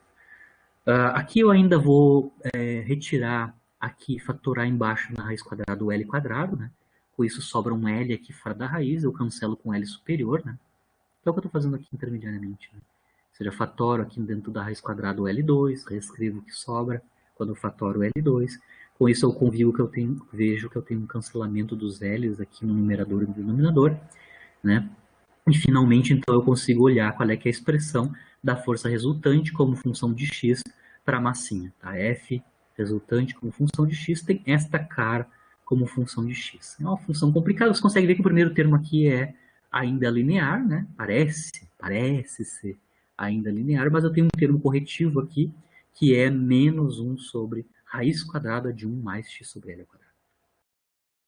Bom, lembrando que x igual a zero é a posição de equilíbrio, então eu vou tentar aproximar essa força resultante nas proximidades do ponto de equilíbrio. Basicamente, então eu vou analisar qual é que é a cara dessa força resultante aqui sobre a massinha no limite quando x sobre L é pequenininho. Então eu vou assumir que eu não estou numa distância muito grande em x e que a razão x sobre L é pequenininha, muito menor que 1. Com isso, se x sobre L é pequenininho, eu posso fazer a expansão deste segundo termo que está aqui. Ó. Eu vou ter o limite da função resultante próximo da posição de equilíbrio para essa força nova resultante aí, resultante das duas molinhas, né, quando eu puxo a passinha na direção x. Né. Bom, para fazer isso eu vou precisar saber qual é que é a expansão em série de Taylor de uma função que tem esta cara aqui, 1 mais u, quando o u é pequenininho, né, muito menor que 1, elevado a menos 1 meio. Tá? A gente pode mostrar lá na série de Taylor que uma função desse tipo, né, 1 mais u elevado a menos 1 meio, tem esta série de Taylor aqui. Tá? Então, os primeiros termos aqui estão explícitos até a terceira ordem, né? Então, o termo 1 menos 1 meio de u, mais 3 oitavos de u quadrado, e assim por diante. Vocês conseguem ver que na série de Taylor desse tipo de função, para u tendendo a zero, u pequeno, né? Os termos ímpares, né, em u são negativos, e os termos pares são positivos. Esses fatores 3 oitavos, 5/16, 1 meio, basicamente é o valor da derivada desta função aqui calculada em u igual a zero. Né? A derivada calculada em torno do ponto que eu estou fazendo a expansão de Taylor. Né? Vejam bem, essa função aqui, que eu expandi em série de Taylor, ela é igual à função que eu tenho que expandir aqui no segundo termo da minha força resultante. Tá? Porque se eu passar para cima essa raiz quadrada, ela vai ter potência menos 1 meio também. Né? Então, o que está aqui no segundo termo, que é este cara aqui, né, esse fator aqui, né, ele é escrito, claro, em termos de uma potencial única, né, como sendo 1 mais x sobre L ao quadrado na menos 1 meio. Né, esse é exatamente esse termo que está aqui. Né. E eu vou fazer a expansão dele usando a expressão da série de Taylor. Né, o primeiro termo é 1, Quem está fazendo o papel do U aqui na expansão é x sobre L ao quadrado, tá? É o 1 mais U. Quem está fazendo o papel de U aqui é x sobre L ao quadrado. Então eu troco U por x sobre L ao quadrado aqui na expansão, tá? Então eu tenho o primeiro termo é U, 1 menos, 1 meio, 1 meio, U, mas U para nós aqui é x sobre L ao quadrado, então x sobre L ao quadrado, mais 3 oitavos, mais 3 oitavos, U ao quadrado, mas U é x sobre L ao quadrado, então aqui eu vou ter x sobre L na quarta, e assim por diante. Então eu faço aqui a expansão em Taylor para x sobre L pequenininho, ou seja, próximo da origem, né, próximo de x igual a zero, para esse segundo termo. Coloco ali de volta, né, coloco dentro do colchete, né. Lembrando, claro, que vocês vão ver aqui que eu vou ter um cancelamento deste 1 com o primeiro termo da expansão, né. Eu vou partir dentro do colchete, já no termo, começa já com o termo quadrático, né, que está aqui, né. Então, os 1s cancelam, e eu tenho, então, o termo quadrático, que é positivo, né, porque eu troco o sinal, lembra bem? Aqui eu tenho uma expansão e tem uma troca de sinal aqui, ó. Então, quem é menos aqui na expansão vira mais quando eu coloco ali, quem é mais na expansão vira menos quando eu coloco ali. Então, trocou os sinais, mas eu começo com potência de segunda ordem, depois tem a potência quarta e assim por diante, né? Certo? Eu dou uma reescrita aqui no fator do menos 2kx para escrever exatamente com a forma x sobre L, né? Então eu multiplico em cima e embaixo por L para eu ter exatamente x sobre L aqui no fator comum, né? Então isso aqui fica menos 2kl x sobre L. Bom, aí passamos, né? Multiplicamos termo a termo. Então, o primeiro termo dominante você consegue ver que é um termo cúbico, né? Que é x sobre L multiplicado por x sobre L ao quadrado. Então, eu posso, aqui dentro do colchete, eu posso fatorar 1 meio de x sobre L ao quadrado. Quando eu faço isso, quando eu fatoro 1 meio de x sobre L ao quadrado, o fator comum aqui fica menos KL x sobre L ao cubo, multiplicado pelo que sobrou, né? Quando eu fatorei x sobre L ao quadrado, claro, o primeiro termo que vai aparecer com um x aqui vai ser quadrático, né? Com potência, com um fator 3 quartos na frente. Né? Lembrando que eu fatorei 1 meio x sobre L ao quadrado para fora aqui. Né? Então o primeiro termo é 1, o segundo termo fica menos 3 quartos x sobre L ao quadrado. Certo? Vocês conseguem ver que o termo dominante, né? O termo dominante vai ser esse termo cúbico, né? Diretamente cúbico, e o termo de segunda ordem seria um termo de ordem quinta, né? X na quinta, né? X sobre L na quinta potência. Então, o termo dominante para a força resultante próxima do ponto de equilíbrio, né? Começa já com um termo cúbico, não começa com um termo linear, né? Então, vocês conseguem ver aqui que em primeira ordem o termo dominante para essa força resultante, mesmo quando eu estou próximo do ponto de equilíbrio, né, é cúbica, não passa por um termo linear. Claro, ela é atrativa ainda, porque eu continuo tendo um sinal menos aqui, né? Ela é atrativa, mas com uma rigidez típica que é K sobre L quadrado, mas a dependência não é linear, é cúbica, né? Então ela é atrativa cúbica na distância. Então eu consigo mostrar que esse sistema simples aqui, onde eu começo com 2 molas indeformadas e uma massinha, e estico e solto essa massinha, obviamente ela vai ter um movimento oscilatório aqui na direção X, né? Se eu começo com as molas indeformadas, o que eu obtenho é que a força restauradora, mesmo para muito próximo da origem, né? Muito próximo do termo do ponto de X igual a zero, que é o ponto de equilíbrio, né? Eu ainda continuo uma força que é completamente não linear, cúbica já em primeira ordem, né? E não passa perto do ponto de equilíbrio com uma dependência linear. Tá? Então, este caso simples, eu já tenho um caso onde a força restauradora ainda é restauradora porque ela é atrativa, né? Atrai a massa para o ponto de equilíbrio, mas mesmo para pequenos x ela continua sendo não linear, ela é cúbica, né? Ou seja, se eu fosse resolver a equação de movimento para esse oscilador, né, para o oscilador onde a força restauradora é atrativa, mas agora é cúbica, eu vou ter uma equação diferencial que é não linear, né? E aí eu vou ter que resolver ela numericamente, né? Que tipo de movimento que eu vou ter para esse tipo de oscilador. Né?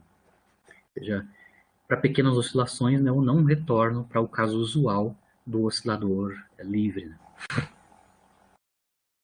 Eu vou mostrar um segundo caso onde eu vou adaptar o caso anterior. Ao invés das molinhas estarem deformadas de tamanho L, elas já vão começar tensionadas, tá?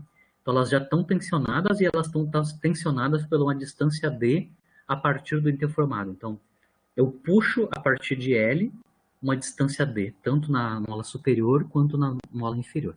Então aqui o sistema começa já tensionado no ponto de equilíbrio, certo? E eu vou fazer a mesma análise do caso anterior, tá? Eu puxo de novo, mas começando com ela tensionada, puxo para uma distância x aqui e, claro, vamos recobrir qual é que é a força resultante na direção x. Aqui, então, a distância aqui não é mais L, né? É Lzinho, que eu estou chamando a soma de L mais D, tá? Então, muda aqui quem é o cateto oposto aqui na nossa trigonometria, né? Aí a gente continua sendo S, essa distância aqui, né? Bom, se eu recalcular, então, quanto é que é a força resultante neste caso aqui particular, bom, o indeformado da mola continua sendo, ΔX continua sendo S menos L, né? A decomposição na direção X tem o 2 e o cosseno, né? Tudo tranquilo. Só que agora, tanto S quanto o cosseno de θ vai ter que ser escrito em termos de Lzinho pequeno e não de L, como no caso anterior. Vejam bem que aqui agora S quadrado é Lzinho quadrado mais X quadrado, né? Então aqui eu já reescrevi, né, tanto S quanto o cosseno de θ em termos de x e do Lzinho, que é a soma de L mais a puxada em D na mola originalmente aqui, né? Bom, fazemos o mesmo trabalho que eu fiz no caso anterior, né, ou seja, fator menos 2kx e trabalho aqui com os dois termos, né? Eu, de novo, vejo que tem dois termos, um é 1 e depois um termo que depende explicitamente de x, né, explicitamente.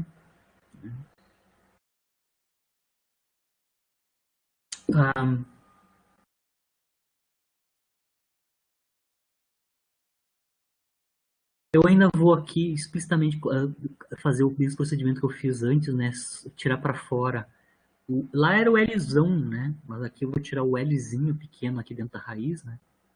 Quando eu faço isso, eu tiro o Lzinho para dentro da raiz, o segundo termo fica com essa cara aqui, ó, menos L menos D, tá, L menos D, o Lzinho que eu já tirei aqui dentro da raiz e o que sobrar, sobrou, né? Eu continuo tendo aquela mesma raiz, né? Raiz de 1 mais x sobre Lzinho ao quadrado, assim por diante, né? Colocamos como uma potência esse termo do denominador, né? Potência menos 1/2 agora aqui. Bom, a força resultante que eu obtive é um pouquinho diferente do caso anterior, que era a partia não intencionada as molas, né? Mas eu tenho agora dependência em x também. Tá tudo aqui escrito, né? Claro que a novidade aqui é a dependência no parâmetro D, né, que é quanto eu indeformei, né, quanto eu puxei a mola no instante inicial, né, para começar o movimento. Certo? Bom, vou fazer o mesmo caso anterior, então eu vou tentar expandir essa força resultante nova para essa nova configuração em torno do ponto de equilíbrio, ou seja, agora vão ser para x sobre L pequenininhos, né, ou seja, eu vou expandir em termos de x sobre L, assumindo que x sobre L é pequeno agora. Mesma coisa, então eu vou expandir a raiz quadrada, né, essa 1 mais x sobre L ao quadrado na menos 1/2, como eu fiz no caso anterior, tá aqui a expansão, né, tudo bonitinho. Claro que eu tenho que tomar cuidado, porque quem está acompanhando os fatores que eu vou fazer a expansão é L menos D sobre L. Eu faço a expansão, tá bonitinho aqui a expansão, vamos indo até o final, né. Eu vejo que até segunda ordem aqui dentro do colchete, eu tenho este comportamento. Então, fiz a expansão, tomei até segunda ordem x sobre L. Então, aqui eu estou truncando a minha força perto da origem, perto do ponto de equilíbrio. O comportamento é este daqui. Tá? O termo aqui dentro do colchete, o de primeira ordem é x sobre L2. Né? Claro que aqui tem uma dependência bem diferente do caso anterior. Vou mostrar aqui só para comparar. Né? Ó, a dependência aqui já era um pouco diferente. Eu tinha um termo quadrático, direto, né? E depois um termo quártico. Né? Então aqui não. Eu tenho um termo constante, basicamente, né? Um termo constante aqui e depois um termo que é quadrático, né? Mas que depende também do parâmetro D, né? Bom, agora eu vou multiplicar o menos 2kx por ambos os termos e aí eu vejo o seguinte. Eu estou fazendo já a expansão de pequeno x, né? Da minha força restauradora nova nessa nova configuração. O que eu vejo aqui agora é que o primeiro termo aqui na força resultante é linear, continua sendo linear, tá? Menos kx. Isso não aconteceu no caso anterior, porque o primeiro termo da expansão da força resultante já era cúbico. Aqui não. Nesta configuração nova, onde as molas já começam tensionadas, o primeiro termo da força resultante continua sendo linear atrativo. Claro que aqui eu tenho uma nova rigidez do sistema, né, que eu chamo de calinha, que depende dos cada mola, mas depende de outras coisas também, né? Mas não efetivamente eu tenho um calinho aqui, tá? Mas eu tenho uma força restauradora que basicamente, em primeira ordem, é linear, e aí depois sim acompanhado por um termo cúbico, né? Onde está explicitamente quem é o epsilon aqui no nosso caso, né? Neste caso eu consigo identificar quem é o parâmetro pequeno que está acompanhando o termo cúbico, né? Aqui na força resultante. Então eu vejo que nessa nova configuração, o primeiro termo continua sendo linear, ou seja, se eu estou próximo da origem, ou próximo do ponto de equilíbrio, a dinâmica do sistema basicamente é a dinâmica do sistema do oscilador livre normal, tá? Porque o termo dominante vai ser o termo linear, e depois eu tenho uma correção para x grande, né? X maiores, né? Que é cúbica, né? Certo? Mas, igual, aqui eu consigo começar com um termo que é linear, então toda a dinâmica próxima do ponto de equilíbrio vai ser a mesma do oscilador livre que a gente já conhece, né? Força aqui restauradora, próximo do equilíbrio é muito linear, né? Claro que o K não é mais o K da mola, é outra intensidade da rigidez, né? Para a força resultante para x pequeno. Aqui eu ainda consigo ver qual é que é o sinal, né?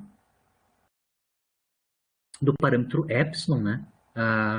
Lembrando que epsilon positivo eu tenho um sistema flexível, epsilon negativo eu tenho um sistema rígido, né? No caso aqui, lembrando que L menos D aqui é o próprio Lzão, né? Então eu tenho K vezes Lzão multiplicado por L cubo, então isso aqui tudo é positivo multiplicado por 1 menos. Então dá para ver que quem está acompanhando o termo x cúbico, que é o epsilon, né? Neste caso aqui, para essa configuração, o epsilon é menor que zero, né? Então é um sistema rígido, tá? Como a gente analisou anteriormente, né? Então significa que a força restauradora para x grande, né, não muito próximo da origem, ela tem intensidade maior que o caso do termo linear, né? Obviamente. Então aqui está a cara, né, da força externa, da força restauradora nessa nova configuração. Linear, com intensidade K' para a rigidez dessa força linear, né? E epsilon sendo negativo, que me dá um sistema rígido, né? Mas igual em primeira ordem, o sistema é usual, é igual ao oscilador livre, né? Basicamente com uma força... Claro que eu mudei o K aqui, obviamente, né? Certo? A dinâmica de uma partícula assim, ou seja, com as cordas, com as molas tensionadas, o movimento oscilatório, se eu não puxei para um x muito grande, né? X muito grande significa que o x aqui não é muito maior que L mais D, né? O movimento do sistema vai ser basicamente um movimento harmônico simples, né? Muito próximo que o termo linear vai dominar, e aí a equação diferencial é a equação diferencial do oscilador harmônico, né? Obviamente, aí, claro, eu tenho que identificar quem é a frequência natural, né? A frequência natural aqui vai depender do K das molas, mas também do L e do Lzão, né? Do Lzinho e do Lzão. E do D, né? Basicamente. E um sistema rígido, né? Claro que aí eu posso ver como é que vai depender a dependência com as condições iniciais. Não falei sobre condições iniciais, né? Mas sempre quando eu tenho termos não lineares, por caso completo, né? A gente sempre tem sistemas que são fortemente dependentes das condições iniciais, né? Então, a fraca mudança, a pequena mudança nas condições iniciais vai dar um resultado, né, para a equação de movimento, para a solução do movimento bem distinta. Aqui eu vou só encerrar a aula, vou analisar como é que eu construo diagramas de fase para osciladores não lineares, né? Eu vou manter aqui ainda o caso nessa aula onde apenas o termo não linear está vindo da força restauradora, né? Então, em alguns casos, ela pode começar em primeira ordem como sendo linear e depois corrigida por termos não lineares, ou como no caso da molinha não tensionada, ela já em primeira ordem já é não linear, automaticamente não linear, né? Então aqui eu vou analisar os casos de como é que fica a construção dos diagramas de fase nos casos onde eu tenho a força restauradora não linear, né? A F de X é não linear. Tá? Claro que para construir diagrama de fase, aqui eu não posso fazer o diagrama de fase. O diagrama de fase para um sistema que é amortecido, né, ele só pode ser feito numericamente. Né? Porque para construir x ponto versus x, né, velocidade vezes posição x, eu vou ter que resolver numericamente, como é nos casos do oscilador amortecido que a gente viu nas aulas anteriores. Né? A gente até consegue fazer uma análise qualitativa. Né? No subamortecido a gente mostrou que a gente espiralava para o ponto de equilíbrio, então era uma espiral os caminhos de fase, no caso subamortecido, e no caso crítico e subcrítico não eram espirais, a gente tinha basicamente dependências lineares entre a velocidade, né, e a posição. Né? A gente analisou esses dois casos esquematicamente. Né? Os caminhos de fase corretos têm que ser calculados numericamente. Né? Então aqui de novo eu vou fazer análises qualitativas. Obviamente eu vou assumir que eu vou começar com um caso sem dissipação, né? E o caso com dissipação é bem mais complicado, né? É só numérica a solução. Então eu vou começar com forças restauradoras não lineares. Então a única alteração da não linearidade está na energia potencial, porque a força restauradora agora é não linear. Né? E vou assumir então um sistema conservativo. Apesar de ser não linear, a força restauradora ainda continua sendo uma força conservativa. Então, vou ter um sistema conservativo, sem dissipação, e significa que, apesar da força restauradora ser não linear, a energia mecânica do sistema vai ser conservada, então a EMEC é uma constante, né? E aí eu consigo construir, né, a velocidade versus posição, basicamente usando a conservação da EMEC. Né? Eu posso escrever aqui, então, a velocidade em termos da posição na forma da energia potencial. Se eu conheço a energia potencial, eu consigo explicitamente escrever x ponto em termos de x. Né? Então, eu consigo calcular analiticamente quanto é que é x ponto versus x, que isso é como eu construo caminhos de fase. Né? O diagrama de fase é o diagrama de velocidades versus posição. Então, para sistemas conservativos é mais ou menos tranquilo. Né? Se eu tenho uma expressão analítica para a energia potencial que é não linear, eu consigo obter qual é que é a dependência de x ponto em termos de x. Né? Eu também posso fazer uma análise tipicamente só gráfica, né? Então se eu sei fazer o desenho, o gráfico da energia potencial associada a uma força restauradora não linear, eu consigo intuir qualitativamente qual é que é a forma, as formas dos caminhos de fase. Então eu vou fazer dois casos aqui, onde eu conheço só esquematicamente o gráfico da energia potencial como função da posição. Né? Eu vou começar com o primeiro caso, onde eu tenho sistema conservativo sem dissipação, onde a força me dá uma energia potencial, U de x, então que é o gráfico da U de x versus x, né? Que tem esta cara aqui. Tá? Então, vocês conseguem ver que não é uma parábola perfeita, se fosse um sistema usual, né, onde a força elástica é lei de Hooke, né, menos kx, o potencial é quadrático, né? Quadrático com um mínimo em x igual a zero. O que eu tenho aqui é um potencial que é assimétrico em torno de x igual a zero. Claro, ele ainda é um potencial que é par, né? Ele tem comportamento par ainda, né? Aqui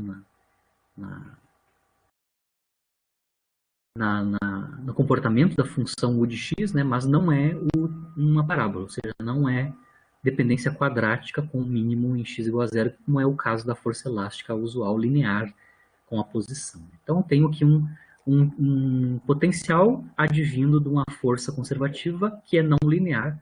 Você consegue ver que eu tenho uma simetria à esquerda e à direita da origem, né? O potencial cresce mais rápido, a energia potencial cresce mais rápida à direita da origem que à esquerda da origem.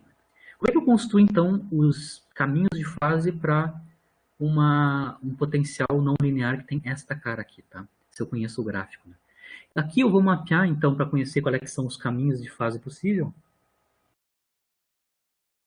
Eu vou mapear aqui com vocês 3 valores de energia mecânica, que eu estou chamando de E1, E2, E3, tá? Lembrando que os valores da energia mecânica de um sistema, né, são determinados pelas condições iniciais, seja a posição inicial e a velocidade inicial, te dá quanto é que é a EMEC conservada do sistema, se eu estou com sistemas conservativos. Então, por exemplo, eu vou considerar 3 energias, E1, E2 e E3, e onde essas energias mecânicas cortam o gráfico da energia potencial, como função da posição, né? Lembrando que, quando eu estou analisando energia versus gráfico da energia potencial, EMEC versus gráfico da energia potencial, lembrem que a energia cinética, está aqui, né? A velocidade ou a energia cinética, né? A energia cinética o sinal da energia cinética depende da diferença entre a energia mecânica e a energia potencial naquele ponto, né? Então, nós vemos, então, para este caso aqui, para essas energias E1, E2 e E3 aqui, as regiões permitidas classicamente, né, são as que estão dentro aqui dessas regiões espaciais que eu mapeei para vocês. Então, para E1, aqui dentro dessa região espacial, para E2 dentro dessa região espacial e para E3 dentro dessa região espacial, são as regiões classicamente permitidas, porque aí a energia mecânica é maior que a energia potencial e automaticamente, se E é maior que U, eu tenho energia cinética positiva definida. Fora dessas regiões, né, seja a esquerda e a direita desses pontos aqui, né, são regiões classicamente proibidas, né, para partícula, né, porque a EMEC, então, está sendo menor que a energia potencial, e aí é classicamente proibida porque o sinal da energia cinética seria negativo. Não faz sentido, né, para a energia cinética. Então, aqui, para esses casos, para esse tipo de potencial, associado a uma força restauradora não linear, o movimento da partícula, dada essas energias mecânicas, só pode se desenvolver dentro dessas regiões espaciais fixas aqui, e não podem ocorrer fora dessas regiões. Então, aqui dentro eu vou ter, obviamente, eu tenho 2 pontos de retorno para esses casos, né? Aí a partícula vai se movimentar dentro dessa região espacial com 2 pontos de retorno, ou seja, nesses casos aqui, para esse tipo de potencial assimétrico, eu tenho, claro, caminhos de fase que são caminhos fechados, né? Trajetórias fechadas no espaço de fase. Então, aqui para cada um desses casos, eu estou desenhando, começando com a E1, né? Mapeio aqui onde estão os limites do movimento, né? Lembrando que quando eu tenho E igual a U, isso são pontos de retorno, que significa, então, pontos onde a velocidade instantânea é nulo. Isso é verdade, né? Começando com a E1 aqui, né? Este ponto e este ponto aqui, em X, né? São os pontos onde eu tenho, claro, velocidade nula. Velocidade nula e, claro, a partícula pode viver dentro dessa região espacial, entre aqui e aqui, né? Claro que as setas aqui estão dando os movimentos possíveis, né? Aqui eu estou andando para a direita, depois volto pela esquerda, com velocidade positiva, velocidade negativa. Então, os caminhos de fase para esse tipo de potencial, associado com o termo não linear, né? São caminhos de fases fechados, né? Onde a gente tem pontos de retorno e as trajetórias neste espaço de fase são fechados, tá? Claro que o meu desenho aqui é muito tosco, na verdade deveriam ser ovais, tá? Não são... Lembra que quando a gente tem oscilador livre, normal, né? Os caminhos de fase são elipses, né? Como meu potencial ele é abalroado aqui na direita, aqui eu teria que deformar um elipse pela direita e ter ovais, né? Na verdade aqui não parece, mas os caminhos de fase aqui são ovais, né?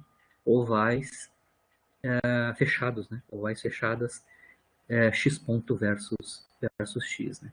Claro que quando a gente passa pela origem, a gente tem o máximo da energia cinética, né? Ou seja, o máximo da velocidade, que são esses pontos aqui, né? Então, quando a gente está passando pela origem, x igual a zero, a gente tem os máximos das velocidades. Mas o que eu estou mostrando para vocês aqui, se eu tenho o gráfico da energia potencial associado com uma força não linear, restauradora não linear, se ela é assimétrica, em torno de x igual a zero, né? Mas ainda é atrativa, obviamente eu vou ter caminhos de fase fechados, no caso aqui eu posso mostrar que são ovais desse tipo aqui, né?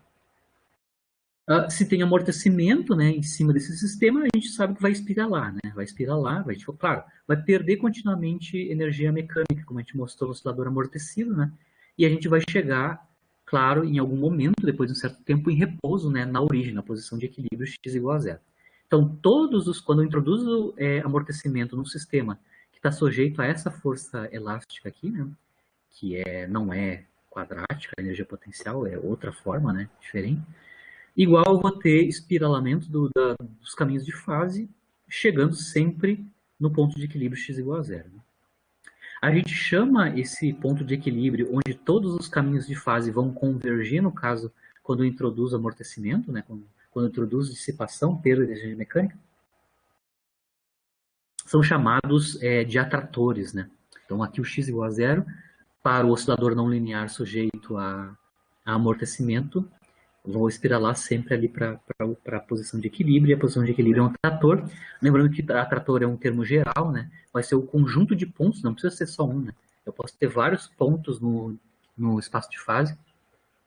Quando eu tenho dissipação de energia mecânica, eu tenho convergência das linhas, ou os caminhos de fase para eles, né? Então, os caminhos de fase são atraídos para esses pontos de equilíbrio estável quando eu tenho dissipação presente. Então, aqui eu tenho um único atrator, mas eu posso ter casos onde eu tenho mais de um atrator para caminhos de fase para sistemas conservativos, mais força, mais uma dissipação da energia mecânica. Né? E para finalizar a aula, eu vou analisar um outro caso de potencial assimétrico, que está associado com termos não lineares na força restauradora, né? Que é um potencial assimétrico igual ao anterior, mas só que está invertido. Né? Então, ao invés de ser boca para cima, ou seja, concavidade para cima, eu tenho concavidade para baixo aqui no potencial. Tá? Mas, de novo, eu tenho o gráfico da U de x versus x para um potencial que é assimétrico em torno da origem. Então, ele não é menos x2, né? Mais alguma coisa, mas tem esta cara aí assimétrica. Lembrando que aqui eu estou fazendo uma análise bem qualitativa. Né? De novo, eu vou mapear algumas energias mecânicas e analisar com vocês quais é que são qualitativamente, quais é que são as formas de movimento possível no caminho de fase. Né? Ou seja, quais é que são os caminhos de fase possível. Né? Então, aqui eu tenho a forma do potencial. Eu selecionei aqui para vocês 3 energias mecânicas. Tá?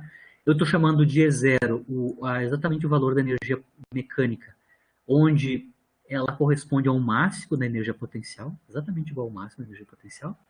E aí eu tenho duas outras energias, que eu estou chamando de E1 e E2. Né?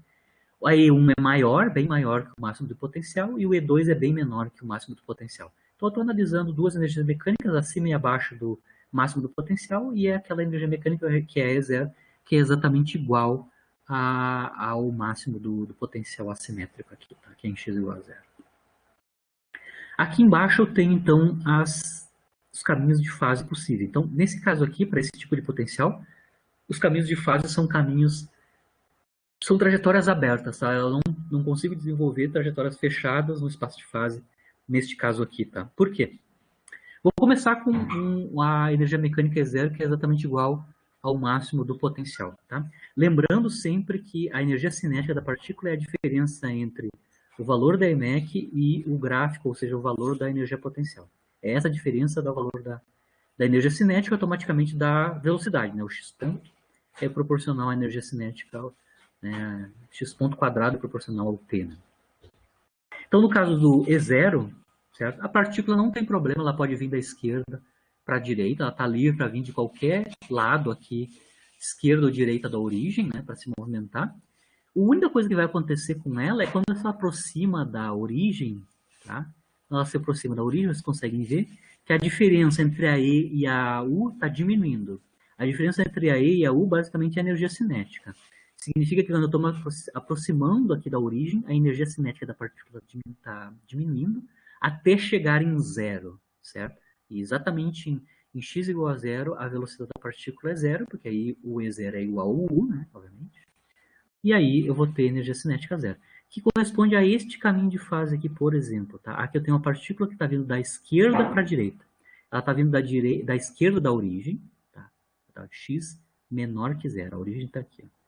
X menor que zero, então ela está vindo da esquerda da origem com energia mecânica E0. A energia cinética, ou seja, a velocidade está diminuindo. Quando ela chega em x igual a zero, a energia cinética ou a velocidade é zero. Depois ela começa, claro, a aumentar. Quando Ela passa para a direita da origem, ela começa a aumentar o valor da energia cinética e da velocidade. Este é o caminho de fase para uma partícula que tem energia zero vindo da esquerda da origem.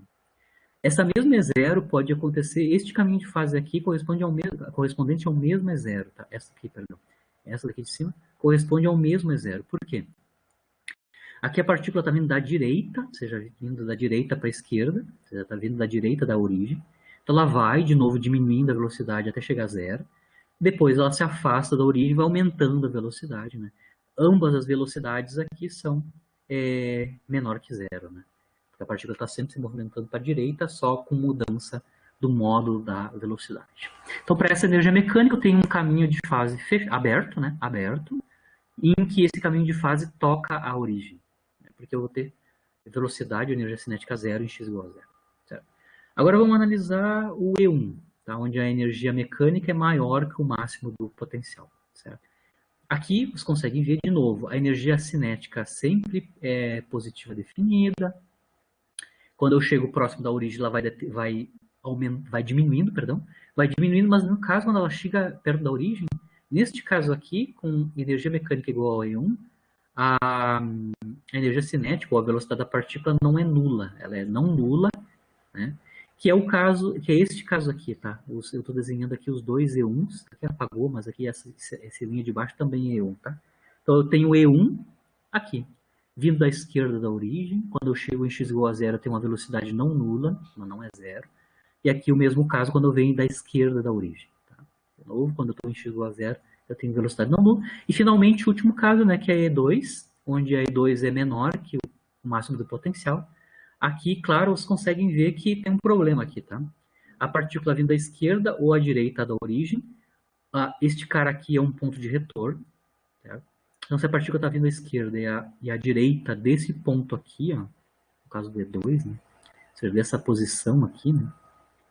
Ela vai vir até aqui e vai retornar, porque aqui dentro é uma região classicamente proibida, né? Aqui dentro o E é menor que a U, E menor que 1 da energia cinética negativa, né? Então, essa região aqui é proibida classicamente. Então, a partícula só pode ter movimento à esquerda desta posição aqui e à direita dessa posição aqui e à esquerda dessa posição, certo? Com um ponto de retorno para cada lado. Né? Então, está aqui o E2. Aqui eu venho da esquerda da origem, para cá, eu venho daqui, o menos infinito, chego nesse ponto de retorno. Quando eu chego nesse ponto de retorno, eu tenho velocidade zero, claro, né? E depois retorno para a direita de novo. Aqui está o E2 para a partícula do menos infinito. Ela vem do menos infinito, chega no ponto de retorno, depois volta, né? Aqui tá perdão, está vindo daqui, vem do menos infinito, está andando para a direita, então a velocidade é positiva, né? Vem do infinito, chega no ponto de retorno e depois retorna, né? Retorna. Então aqui estão só 3 caminhos de fase que correspondem às possibilidades aqui, né, da relação entre a energia mecânica e da potencial. Então, só para encerrar, eu ainda posso construir qualitativamente o diagrama de fase para os caminhos de fase, num diagrama de fase, para forças restauradoras, ou seja, para osciladores não lineares, se a força restauradora for não linear, apenas analisando a forma do potencial, certo? Na aula que vem, a gente vai analisar um outro caso onde o termo não linear está na forma